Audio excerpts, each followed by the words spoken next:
very first songs. Now, was it something where you'd written, I mean, in general, when you wrote early songs, did you have poetry and then you thought, oh, I'm going to put a tune to this, or did this come always together? songs. I always had, even before I could play the guitar, I had songs.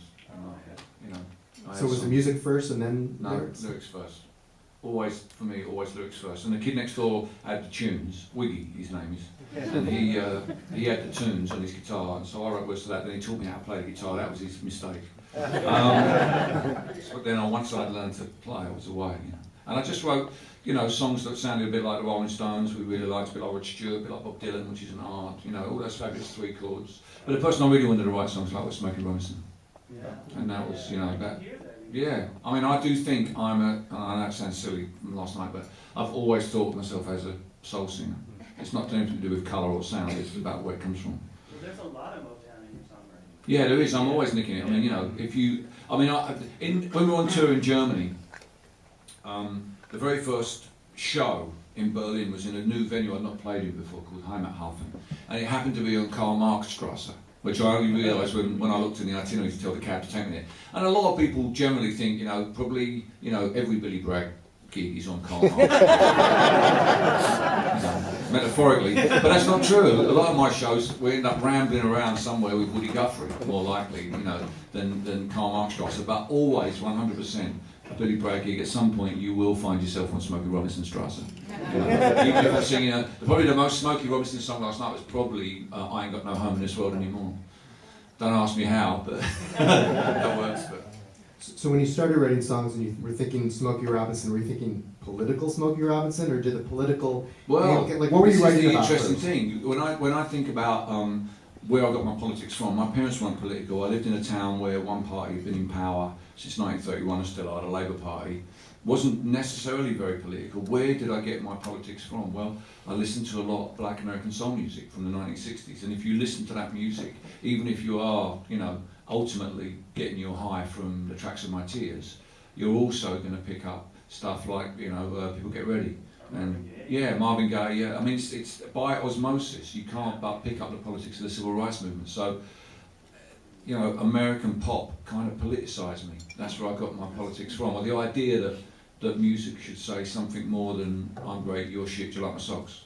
and that was always an element of your songwriting from the very beginning. It was, yeah. It was, yeah. The very first poem I wrote that anyone took any notice of when I was 12 was about, kind of, you know, in a very vague way, about, you know, making, you know, that everything was going down the pan and we should save the world.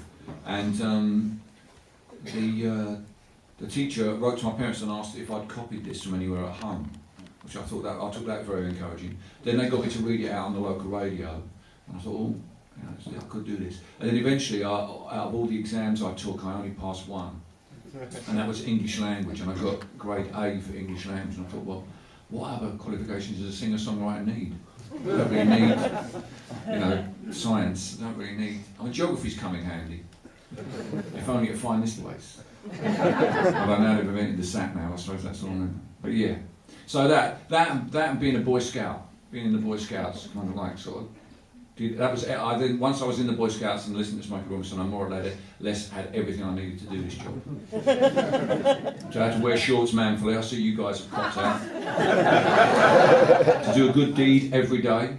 I try. Yeah, and to be able to live, if necessary, under canvas. What more do you need? That's it. Oh, and to be able to read a map as well. Those are all good Boy Scout things. Start a fire with everything.